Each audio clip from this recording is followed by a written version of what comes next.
pagbaha sa Palawan noong mga nakaraang linggo ang isa sa mga itinuturong dahilan ang pagmimina sa bayan ng Brooks Point.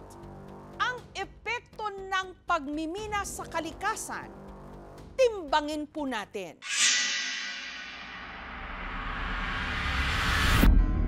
Wala pang bagyong pumapasok sa Pilipinas sa taong ito.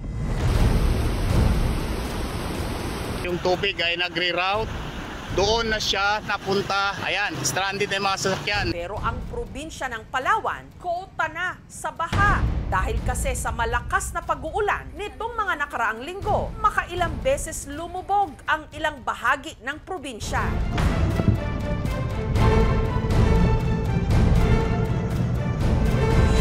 Ang isa sa pinakaapektado, ang bayan ng Brooks Point sa Southern Palawan, kung saan ang rumagasang tubig baha, hindi lang kulay putik, namumula pa. Pumapaw na po yung tubig at dito na po sa kabahayan, sa kalsada pumunta. Nahaluan di umano kasi ito ng isang klase ng lupa na kung tawagin, laterite, nagmula raw sa mga minahan. Muntik na tumirik. Ito ang mga nagsanga-sanga ng suliranin sa kanilang bayan. Ano po? Ayan. Na ang pinaghihinalaang ugat ang pagputol sa libu-libong mga puno at pagkasira ng kanilang kabundukan na ang mga litrato nag-viral online. Bagamat kuha pala ito taong 2017 pa, ang sitwasyon hindi raw nagbago.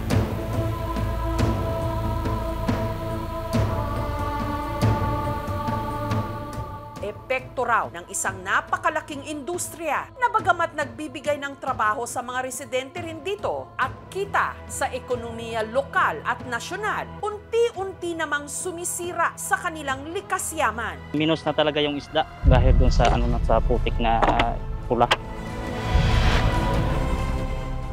Ang large-scale mining. Kung patuloy po itong pagmimina dito, hindi lang po tubig yung pupula, baka mapupuno pa ito ng putik. Ang kabundukan, abang buhay, andyan po yan. Ang minahan, pag nakuha na nila yung mga dapat nilang kunin, wala na yan, iiwan nila. Ang maiiwan po sa amin ay kalawang. Ito ang minanang suliranin ng mga tiga-Palawan dahil sa mga minahan.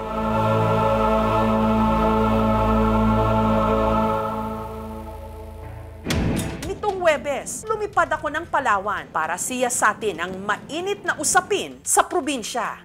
Narito ho tayo sa bayan ng Brooks Point sa Southern Palawan. Ang mainit na issue ho ngayon rito tungkol sa mga minahan, lalo't sa mga nakalipas na linggo. Nitong Enero hanggang Pebrero, nakaranas ang lugar na ito ng matinding pagbaha. Bagay na hindi naman daw nangyayari ng ganito sa mga nakalipas na taon.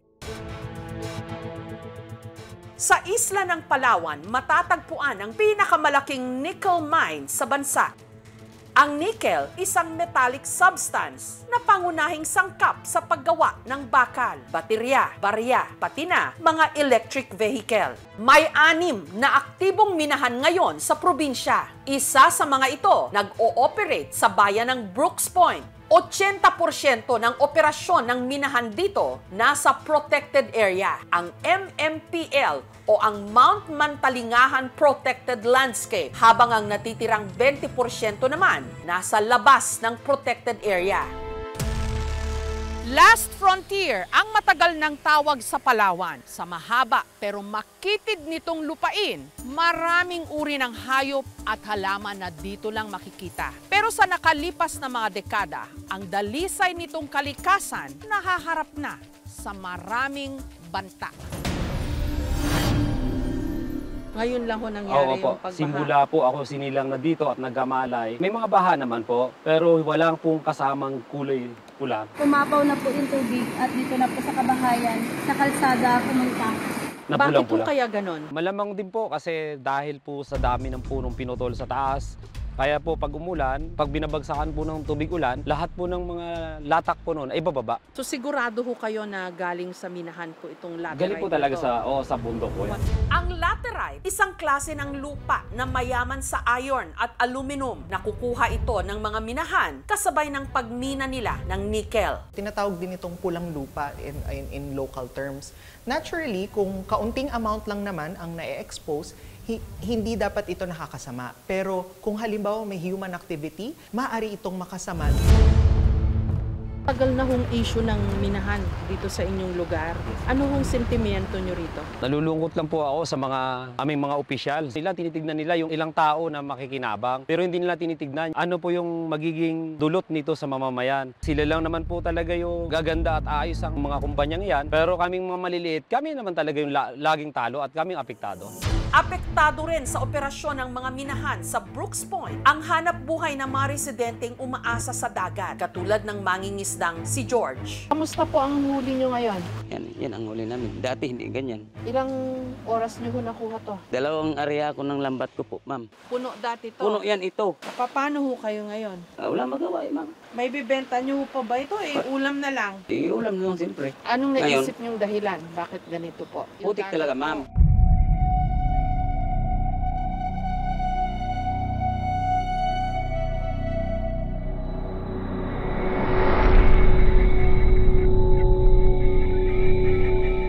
Problemado rin ang mga mangingisdang ito. Hindi rin kasi nila maibenta ang mga huli nilang isda. Totoo ba na kuya? May mga putik yung mga isla? Patingin nga ho. Ayun nga Dati ba hindi ganito? Hindi po ganyan. Itong sapsap na maliit. May kasamang putik. Patingin pa nga ho ng iba. Ito rin. So kung konti na nga yung kuha nila, may kasama pang putik yung isda. Hindi naman daw dati ganito. Hindi kaya dahil sa panahon? Hindi naman po. Brother! Lahat kayo! Kondisyon! So sa lambat pa lang ng mga mangingisda ngayon, makikita yung nangyayari sa karagatan, no? Kasi kulay puti daw yan na lambat, naging brownish red. Tapos itong pabigat, yung ginagamit nilang bato, ayan makikita yung putik.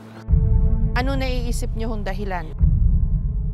Laterite. Laterite, yung laterite yung galing sa minahan. Sa minahan po.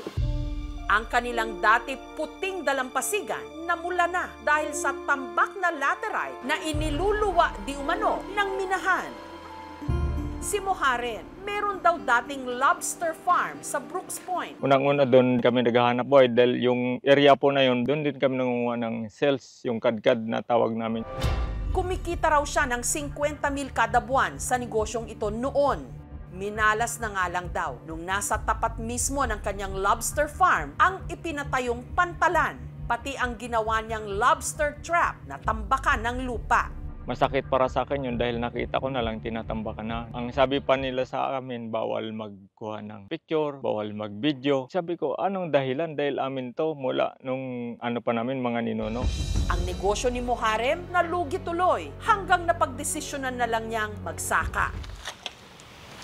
Ito po yung dinadaanan pag nagpa-harvest po kami ng palay. Harvester po yung dumadaan pero ngayon sa sitwasyon po yan, hirap na po yung daan po namin. Kahit tao lang po ang dumadaan dyan, nahihirapan na po dahil sa kapal nga ang putik. Tulad po nito, dito pa lang po ito, makapal na po talaga to. Pero pati ang kanyang palayan, hindi nakaligtas sa epekto ng minahan. Katabi lang din kasi ito halos ng bundok ng putik kung saan hinahakot ang mga naminang nickel. Yan po yung mga stockpile na yan. Pag umulan po yan, tumatagas yung latak niyan. Umagos po yan sa basakan ko. Ganyan na po yung itsura ng nakaraang pagbaha na hindi naman po dating ganyan. Ay ang dinadahilan daw po nila, wala na daw po kaming magagawa kasi utos na daw po ang nasa taas kasi approve na po daw yung kanilang mga papel sa MGB, sa DNR. Talagang luging-lugi. Yung gastos ko po dyan, kulang-kulang po yan 50,000. So kung yung bayad ng palay ko, wala pang kalahati. Kung ito po ay magpapatuloy, talagang maghihirap po yung tribo namin. Ang mga tanim na palay naman ang magsasakang si Ronald, hindi na mapakinabangan. Sayang kasi may bunga na. Opo. May bunga na yung palay. Opo. Kailan nyo sana aanihin po ito? Actually, anihin na sana. Ang problema lang, hindi nakakayanin ng harvester. Ito na po, dikit na siya. At Kaya na lang po na kung ano mangyari dyan, siguro wala na talaga. Luging-lugi na kami. Ilang square meters po itong inyong palayan na Ito po, naapektuhan? ito po. Hektarya ho ba? Mga 1 hectare. Magkano ho sana ang kikitain nyo dyan? Nasa 40,000. Bukod sa pangingisda, pagsasaka ang pangunahing ikinabubuhay ng mga taga Brooks Point. Sabi ng mga minahan, nakapagbibigay sila ng mga trabaho sa mga taga rito at nakakatulong din sa lokal at nasyonal na ekonomiya. Pero sabi ng mga magsasaka at ng mga mangingisda, paano naman ang higit na nakararami sa kanila na apektado ngayon ng minahan? Kung sino yung namumuno, sana bigyan din nila ng pansin yung aming kaanap buhay na kung saan dapat hindi pwedeng ipagsama yung mining at saka agrikultura. Isa lang ang mining operation sa Brooks Point sa ngayon, ang Ipilan Nickel Corporation o INC. Madadagdagan ito ng isa pa, ang Calmian Nickel Incorporated na pagmamay-ari ng Macro Asia Corporation. Taong 1993, pinahintulutan ng gobyerno ang INC na magsagawa ng mining operation sa Brooks Point sa loob ng 25 taon. Taong 2006, sinimula ng INC ang exploration sa Mount Mantalingahan na siyang pinakamataas na bundok sa isla. Pero taong 2009, idineklara ang lugar bilang isang protected area. Dahil dito, bawal dapat magmina. Pero ang INC nakakuha pa rin ng clearance para ipagpatuloy ang kanilang operasyon. Wherever there's mining, the people are poor. Taong 2016, sa pangunguna ni dating DNR Secretary Gina Lopez, ang ECC ng INC kinansela matapos mapabalitang nagputol sila ng mahigit 7,000 mga puno. Pero muli silang pinahintulutan na mag-operate sa pag-upo ng bagong talagang DNR Secretary taong 2020. Kung ipagpapatuloy raw ang pagmimina sa Brooks Point, ang 28,000 na bilang ng mga naputol na puno, madadagdagan pa raw. Malaki ang epekto nito tiyak sa kalikasan, lalo't marami sa mga punong ito endemic o native sa Palawan. Katulad ng puno ng almasiga na mahalaga sa pang-araw-araw ng mga katutubo, katulad ni Nelson. Nelson, ano itong mga kinuha nyo mula sa bundok? Ito yung dagta ng almasiga. Ang tawag sa amin bagtik. Hindi ito binibinta, kundi pang ilaw lang. Panluto? Panluto. Pwedeng panluto? Pag wala kang panggatong. Demo nyo nga ho. Paano to? Ito yung ilaw nyo dito pag walang ilaw? Ang galing Ang galing talaga ng Mother Nature, no? Biro mo may pwedeng mapagkunan ng ilaw na ganito, dagta ng puno. Ito rin ang pinagkukunan nila ng hanap buhay. Ang dagta o bagtik kasi nito, ginagamit sa paggawa ng pintura, barnis, wax, at printing ink. Magkano benta nyo isang sako? Sa ngayon po, sa ganitong kulay, kasi hindi po siya na-classify, ay 25 po ang kilo. 25 pesos. Oh, okay na rin. Okay na rin po kasi nung panahon, magkano lang ito sa mga ninuno namin, 5 centavos. Pero ang nakakaalarma rito, ang mga puno ng almasiga, nanganganib na rin ngayong maubos. 28,000 na mga puno na pinutol nung 2017. May mga almasiga ho doon. Totally po, sa ngayon, wala silang naputol na almasiga. Kaya lang yung kanilang pinutulan ay tubig kanlungan po namin yan. Mga sagradong lugar yan, bukal po yung bundok na yan. Sanga-sanga yung mga ilog yun na sumusuporta sa mga basakan. Ang LGU o Local Government Unit ng Brooks Point umaksyon naman daw sa hinaing ng mga residente. Pero ang kanilang alkalde na namuno rito, nasibak daw sa pwesto hanggang tuluyan ang nakabalik ulit ang operasyon ng mga minahan. Pagdating doon sa mga requirements, ang talagang nagtitiyak na ito ay magawa ay yung Mines and Geosciences Bureau. Dumadaan din sila dito sa Palawan Council for Sustainable Development. Nagkagilian ng mga katutubong nagpoprotesta at security staff ng Ipilan Nickel Corporation sa Brooks Point, Palawan. Nung nagreklamo po yung katutubong pamayanan, ay nagpalabas po ng cease and desist order yung ating regional director para pansamantalang matigil ang kanilang operasyon. Kung anumang benefits na aming matatanggap dito mula sa aming lupaing ninuno, ay lahat po kami makikinabang hanggat gusto nila.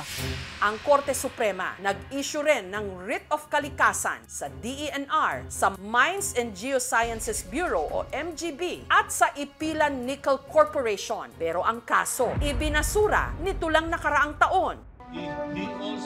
Nitong April 2024 naman, nagkaroon ng pagpupulong ang sangguniang panlalawigan ng Palawan para magkaroon na lamang ng 25-year mining moratorium sa Palawan. Layunin ng moratorium talagang stoppage of operation. Wala na talagang mangyayaring pagbibina sa parte ng lokal na pamahalaan sa loob ng 25 or 50 years. Pero hindi nakabuo ng quorum ang sangguniang panlalawigan sa kanilang mga pagpupulong. Kaya tinulungan na sila ng arsobispo para magkaroon ng signature campaign laban sa mga minahan. Ngayong buwan, nagkaroon na ng 3 mga pagdinig at inaasahang lalabas na ang desisyon sa susunod na linggo. Nakakalungkot na marami tayong batas ukol dito pero hindi siya napapatupad ng maayos. Ang kalikasan ay nagpaparinig na sa atin, hindi mo na kailangan ng bagyo para kami bahain. May 6 na aktibong minahan ngayon na nag-ooperate sa Palawan at 11 ang may MPSA o pinayagan ng mag-operate, habang may 78 mining companies pa ang nag-a-apply ngayon para makapagmina sa isla. At ang ilan sa mga aplikante, hindi lang sa Southern Palawan gustong mag-operate, pati na sa Northern Palawan kung nasaan ang mga sikat na tourist spots katulad ng El Nido at Coron. Dumadami because yung price of nickel has actually increased. Ang tanong natin sa MGB, nabasa ba natin yung Section 19 ng Mining Act na prohibited ang pagmimina sa protected areas? I think that should be the subject of a dialogue. Balikan nila yung batas at kung hindi man tayo sigurado doon, hindi ba mas makatarungan lamang at mas practical na hinto muna tasahin natin, suriin natin yung mga areas na pinuputol. Bagamat may benepisyo sa pagmimina, higit na nangangamba ang mga residente at ang mga katutubo sa masamang epekto nito. Habang nagsushoot kami dito sa isang bukid, dito sa barangay Mambalot pa rin, biglang may mga residente na lumapit sa amin para ipahayag yung kanilang pagprotesta sa operasyon ng mga minahan dito. Ayan, meron silang mga placard. May gusto po kayong sabihin, Nay? Pakinggan po sana kami ng gobyerno. Kasi ito lang po ang aming kayamanan, yung kabundukan. Hindi man kami mayaman, pero yun yung ipamana namin sa aming mga anak at kaapu-apuhan.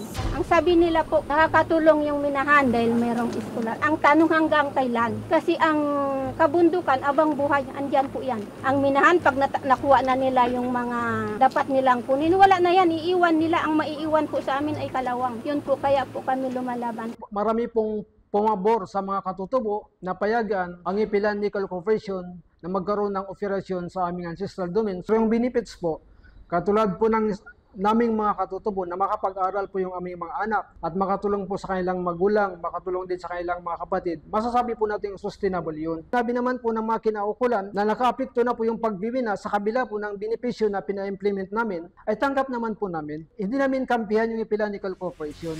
Hiningan namin ng pahayag ang minahang nag-ooperate sa Brooks Point. Tumanggi silang magpa-interview. Sa halip, nagbigay sila ng pahayag. Ang INC ay sumusunod ng mahigpit sa mga batas at regulasyon ng Pilipinas, kabilang ang Philippine Mining Act at mga regulasyon ng DENR, MGB at iba pang ahensya. Ang Ipilan Nickel Corporation ay may mahalagang kontribusyon sa pag-unlad ng Brooks Point, Palawan sa pamamagitan ng paglikha ng trabaho. Kinikilala rin ng INC ang karapatan ng mga katutubo sa kanilang lupaing ninuno. Mahalagang maunawaan na ang uri ng lupa sa lugar na natural na mayaman sa laterite kasama na ang mga epekto ng climate change tulad ng madalas na pag-ulan, pagbaha at pagguho ng lupa ay maaaring magdulot ng mga pagbabago sa kapaligiran. Nananatili ang aming posisyon na sa kabila ng mga protesta na patunayang naaayon sa batas ang aming operasyon na may bisa at balidong mga dokumento. Patuloy ang operasyon ng Ipilan Nickel Corporation dahil ang minahan ay nasa labas ng tinatawag na protected landscape. Bahagi ng responsibilidad ng INC ang progressive rehabilitation kung saan unti-unting nire-restore o naayos ang mininang lugar habang nagpapatuloy pa ang operasyon.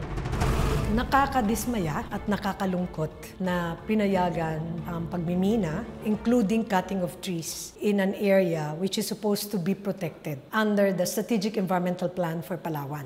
Sinubukan din naming kunin ang pahayag ng Department of Environment and Natural Resources o DENR tungkol sa isyong ito, pero wala pa silang tugon habang ginagawa ang ulat na ito. Ang mining ay isang economic activity first and foremost. So definitely natutulungan nito yung local community natin in terms of taxes and financial benefits. Ganun na rin sa national. Nagbibigay ito ng trabaho, nagbibigay ito ng suporta sa local communities. Mining in itself is actually a disruptive activity. So yung activity na to, magagambala mo talaga kasi magbubungkal ka ng lupa. Ibig sabihin, we have to do it properly. And kaya tinatawag siyang responsible mining. Pag nagmina ka, pag kinalbo mo yung forest at umulan, lahat ng tubig na babagsak dun sa kinalbo mo, dadaloy lang ang tubig. Ang challenge ko sa kanila, what is responsible mining? Nagpatay ka ng ang dami-daming forest, tapos magtatanim ka ng 1,000 puno sa kada isang malaking puno na nasira mo. Yung tinanim mo bang maliliit na puno na yun, hahawakan niya na yung tubig? Hindi niya hawakan pa rin. It took hundreds of years, thousands of years for the forest to develop so that it has the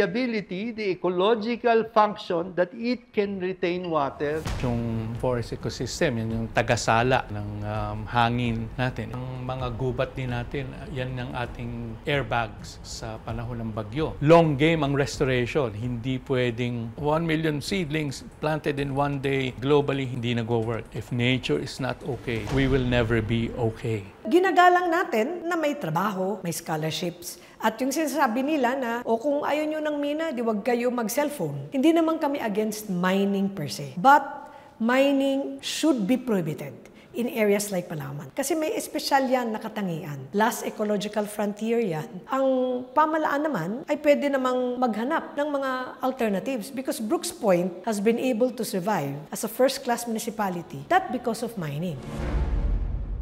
Wala pong pagbabago kami nakita. Mas malaki pang pag-angat ng aming bayan na umaasa sa agriculture at turismo. Pag nasira po ang ating kabundukan, baka ito ang huli na story na ang Palawan ay mawawala sa mapa ng Pilipinas. Pumapaw na po yung tubig at dito na po sa kabahayan, sa kalsada pumunta.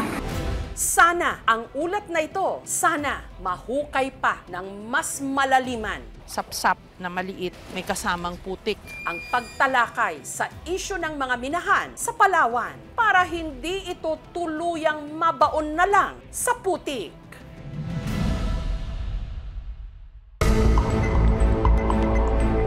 Ang mga meteorite na bumubulusok mula sa kalawakan, maituturing na treasures katulad ng 2 meteorite na bumagsak sa Pilipinas noong mga nakaraang taon pero nailabas sa ating bansa. Mabuti na lang at sa linggong ito, ang mga ito naibalik na. Malaking balita ngayon sa buong mundo ang napaulat na may isang asteroid na sinlaki ng gusali na pwedeng tumama sa ating planeta sa taong 2032. Ito ang asteroid 2024 YR4 na tinatayang nasa 100 to 130 feet ang laki. May mga reports na inahalintulad naman talaga yung impact niya to nuclear detonation sa atmosphere. Ang malaking tanong ngayon, saang bansa kaya ito maaring tumama? Maapektuhan ba ang Pilipinas? Kung magkataon, hindi ito ang unang beses na may bumagsak na asteroid sa ating bansa. Katunayan, may 7 ng kumpirmadong meteorite na bumulusok sa ating kapuluan.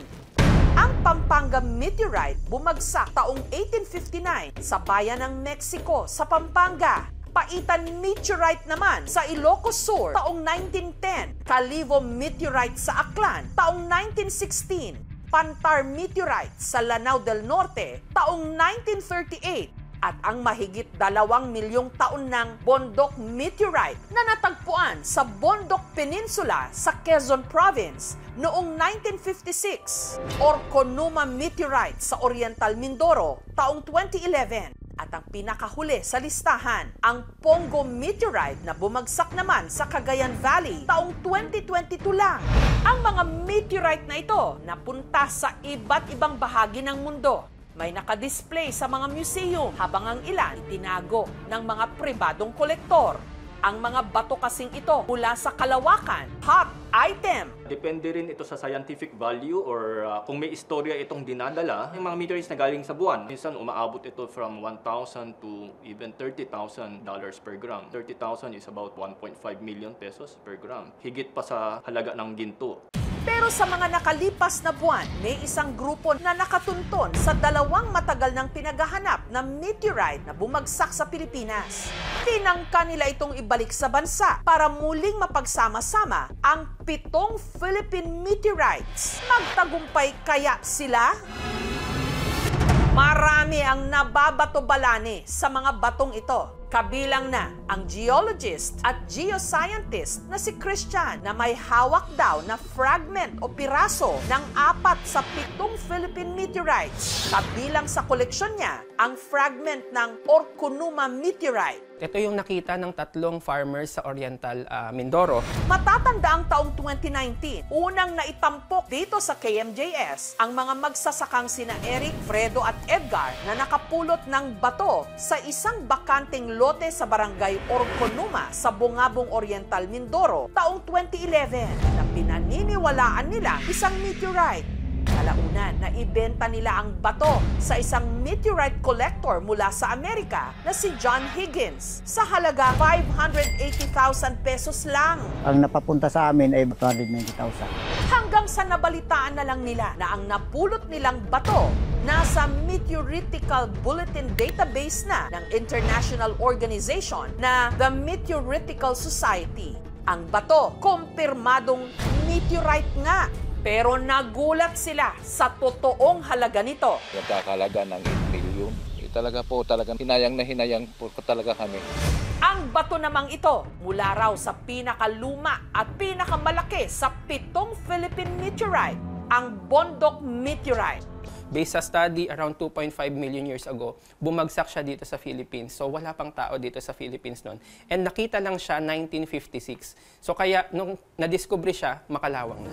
Si Christian may hawak din ng mga piraso ng Pantar meteorite na bumagsak at napulot naman sa Pantar, Lanao del Norte. Parte ito ng mga maliliit na butil ng meteorite na bumagsak sa mga bubong. Pinuntahan ng aming team ang Pantar, Lanao del Norte sa Mindanao. Ang tatay ko po, naikwento daw ng tatay niya sa kanya yung minsang isang araw sumabog daw ang langit dito sa Pantar. Wala silang kaalam-alam kung ano yung meteor, so ang akala nila ang langit ang sumabog. Andito tayo ngayon sa posibleng lugar na binagsakan ng Pantar meteorite. Nung bumagsak yung Pantar meteor, masukal ito na lugar. Natakot yung mga tao na saan ang galing yung liwanag na yun na may kasamang bato. Hawak din ni Christian ang piraso ng pinakahuling dokumentadong meteorite, ang Pongo meteorite. Yung 13-gram specimen na ito ay na-acquire ko mismo doon sa kamag-anak ng finder. Naiparehistro na rin daw ito sa National Commission for Culture and the Arts bilang pinakaunang Philippine meteorite na itinuturing na cultural property.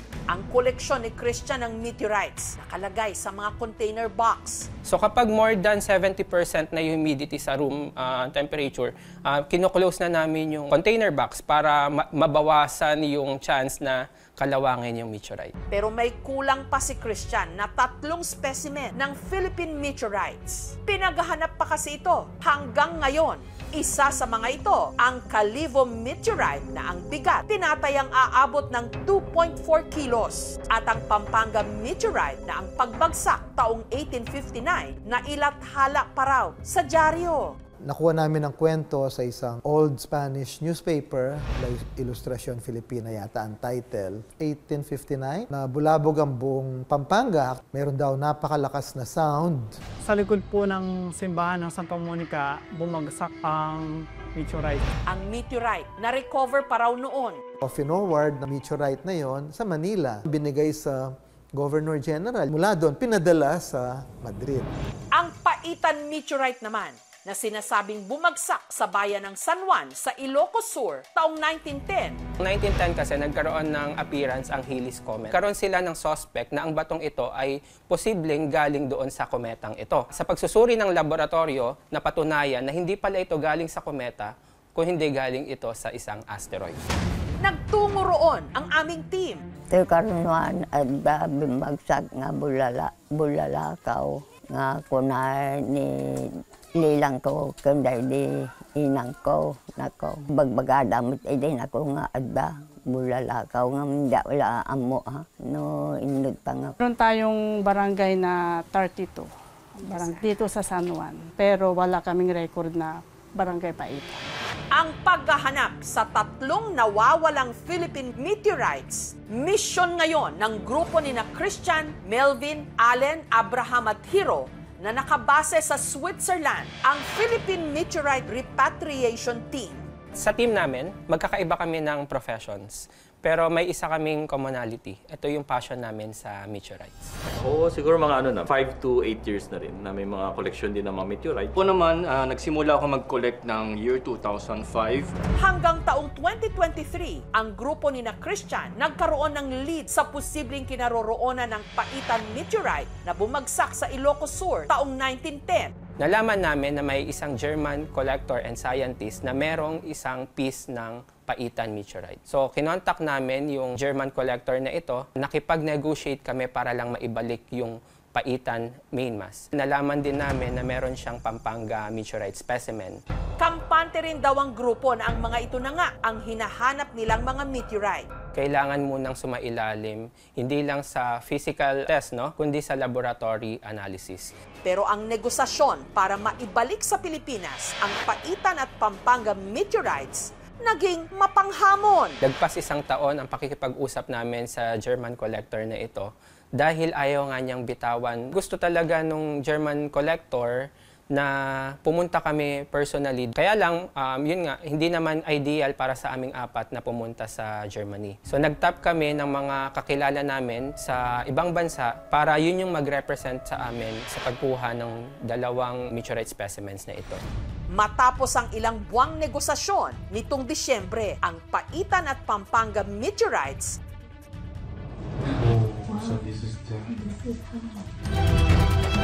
nakabalik na sa wakas sa Pilipinas.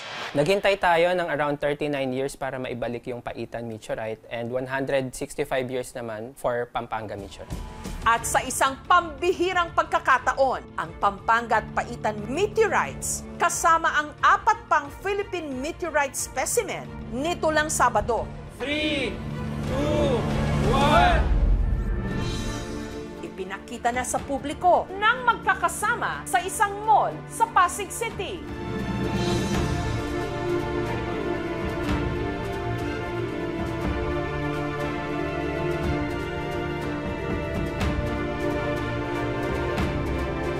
Pinapayagan namin na ipahawak ito sa mga tao dahil hindi naman ito gagamitin for research. So, hindi naman siya mako-contaminate. Nag-i-impact kasi sa tao yung experience. I was completely amazed since first time ko po makahawak ng meteorite.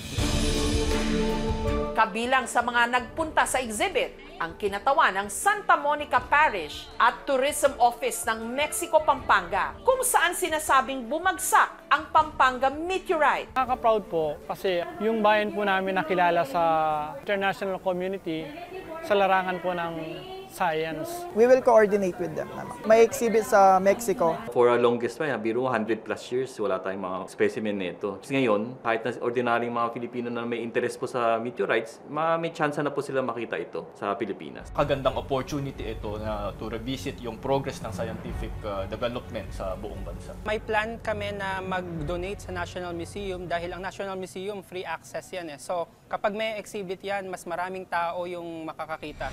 Samantala, ang impormasyon sa kinaroroonan ng nawawalang ika-7 Philippine meteorite, ang Calivo meteorite na bumulusok sa Aklan taong 1916, nananatili raw mailap. Patuloy pa rin naghahanap ang grupo ng mga pangalan, ang mga leads, kung saan papatungo itong investigasyon namin. Balik naman tayo sa napabalitang asteroid na tatama raw sa ating planeta sa taong 2032.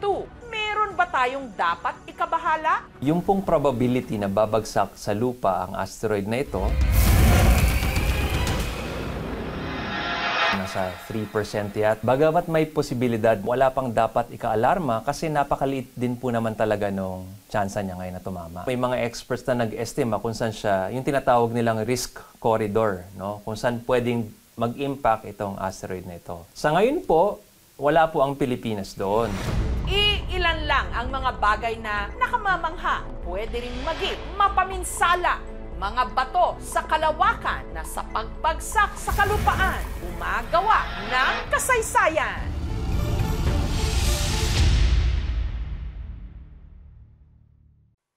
Thank you for watching, mga kapuso. Kung nagustuhan niyo po ang videong ito, subscribe na sa GMA Public Affairs YouTube channel. And don't forget to hit the bell button for our latest updates.